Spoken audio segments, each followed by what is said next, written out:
नमस्कार दर्शक बंधु आपण पुणी थे स्वागत करछु हमर अन्य एक वीडियो रे। तो दर्शक बंधु आज आमे आपण को जणिया चाहूँ कि एई अगस्त रु सेप्टेम्बर मास मध्य रे आपण माने केउ सब चाष कले बा केउ सब फसल लगाइले आपण को अधिक मात्रा रे प्रॉफिट देताए तो बा कहार केते डिमांड रही से विषय आज आमे कथा बा। तो आपण माने वीडियो को प्रथम रु शेष पर्यंत देखंतु एवं आपण माने जदि हम चैनल रे प्रथम अछंदी देन एबे ही सब्सक्राइब करके बेल आइकन को ऑल रे सेट कर दियंतु। ता सहित जदि वीडियो पसंद आछो तले घडे लाइक करिवे एवं आपनकर मतामत हमको कमेंट माध्यम रे जणेबे। आपनकर चाषी भाई माने जे माने चाष करियो जाउछनी तांको सहित आपण माने वीडियो को शेयर मध्ये करि परिबे। ठीक अछि दर्शक बंधु, तो आउ डेरी कोन पई चलन सीधा हमें वर्तमान वीडियो को आरंभ करिबा। तो दर्शक बंधु आपण मानको पई हमें प्रथम नंबर वन रखचू जहा कि आपण माने देखथिबे कि प्रत्येक मार्केट रे बा आपनकर प्रत्येक डिमांड रहिताय धनिया चाष। तो एई धनिया चाषटी आपनकर 40 रु 45 दिन मध्ये तैयार होई जाय बा मार्केट को जिया पई रेडी मध्ये होई थाए। नेक्स्ट होई दर्शक बंधु हमरो मूला चाष। ठीक अछि, एई मूला चाष मध्ये से 40 रु 50 दिन मध्ये हमरो मूला चाष टिक हे जाय थाए बा मार्केट जिया पई रेडी होई थाए। नेक्स्ट होछि दर्शक बंधु हमरो पत्ता कोबी जहा कि आपण माने देख परते सागो। ठीक अछि, ए रेड कलर सागोटी आपण माने आराम से चाष कर परबे। ए मध्ये सेही आपण को 30 रु 40 मध्ये दिन रे तैयार हो जाय थाए।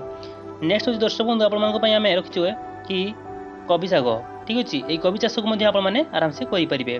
तो तापर होछि दर्शक बंधु हमरो बोईतालु चाष जहा कि आपण माने लार्ज स्केल रे करि परिबे बा आपण जदि अधिक मात्रा अर्थ अछि देन आपण माने एई चाष को करि परिबे। एथिरे मध्ये 3-4 मास मध्ये आपण अधिक मात्रा रे प्रॉफिट देइताय। तो दर्शक बंधु आपण माने जदि पूरा डिटेल रे जानिया पई चाहउछन देन हमको कमेंट माध्यम रे जणांतु। ठीक अछि, तार हमें पूरा फुल वीडियो आनी आसीबु। तापर होछि नेक्स्ट दर्शक बंधु देख परते हमरो बंधा कोबी चाष।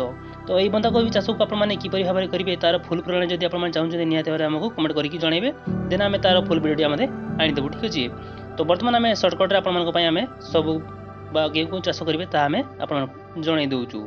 नेक्स्ट होछि दर्शक बंधु देख परते हमरो बंधा कोबी अछि। ठीक अछि, तापर आपण को आमे फूल कोबी मध्ये कहि सारिजु। तो एई चाषटी मध्ये आपण शीत दिन हो बा शीत दिन पहुंच आपण हो जाय थाए।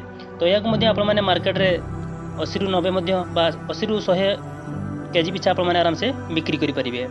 नेक्स्ट दर्शक बंधु हमरो जेटा कि हमरो लाउ चाष। तो ए लाउ चाष को मध्ये आपण माने पीस वाइज बा हमरो गोटिया को आपण 30-40 टका हमरो जेते बळे ठंडा सीजन चलि जाय सेही समय आपण माने आराम से बिक्री करि परिबे। एथिर मध्ये आपण माने अधिक मात्रा रे प्रॉफिट पाई परिबे। नेक्स्ट दर्शक बंधु हमरो टमाटर चाष। ए टमाटर चाष रु मध्ये आपण माने आराम से बहुत सारा अर्थ उपार्जन करि परिबे बा आपनकर लाभवान हे परिबे।